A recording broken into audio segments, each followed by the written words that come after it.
અમારી 2 ગાડી હતી, અમારી 2 ફેમિલી હતી. હવે અમે 10:30 આવ્યા હતા, બરોબર.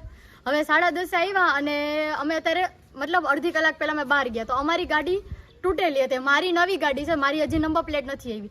મારી ગાડીમાંથી 3 ફોન વયા ગયા છે, 5000 રોકડા ગયા છે અને મારી ગાડીમાં ફોનની પાછળ મારે લાયસન્સ હતું એ મને હમણાં પગી આપ્યું છે અને ફોન મારો વયો ગયો છે. અમારી ડેકી એમને એમ છે.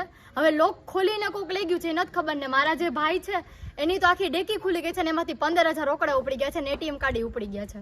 અને મારા જેવા ઘણાય છે જેની ગાડી 8 ગાડી છે અને એક 4 વ્હીલ છે, બધાની ગાડી તૂટી છે. બધાની ગાડીમાંથી અમુક બધાના ફોન ગયા છે, 2000 ગયા છે, ઘણી વસ્તુ વહી ગઈ છે. અને સૌથી પહેલા જયારે એક માણસને ખબર પડી કે આ ભાઈ આ વસ્તુ થઈ છે તો ઈ એક આવીને જયારે ઓફિસમાં એમને કમ્પ્લેન કરીને તો એમણે એમ કીધું કે ઈ અમારી જવાબદારી નથી આવતી. જયારે 8 જણાનું ભેગું થયું, અમે બધા 8 જણા ભેગા થઈને કીધું ને કે ભાઈ આ વસ્તુ થઈ છે તો અહીંયા એમને જવાબ આપ્યો કે તમારી ડેકીમાં વસ્તુ રખાતી જ નથી. તો અહીંયા ઈ લોકો બોર્ડ મારે છે કે જવાબદારી નથી અમારી.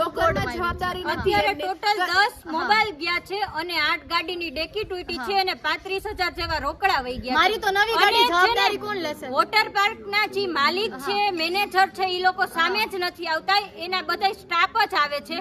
અમે આવ્યા ત્યારે વોટર પાર્કના માલિક હતા, અત્યારે કોઈ સામે જ નથી આવતું. જ્યારે અમે પહેલી વખત અમે અને પેકેજમાં પાર્કિંગ ચાર્જીસ લે છે, બધાય ચાર્જીસ લે છે, તોય આવતા નથી કોઈ સામે.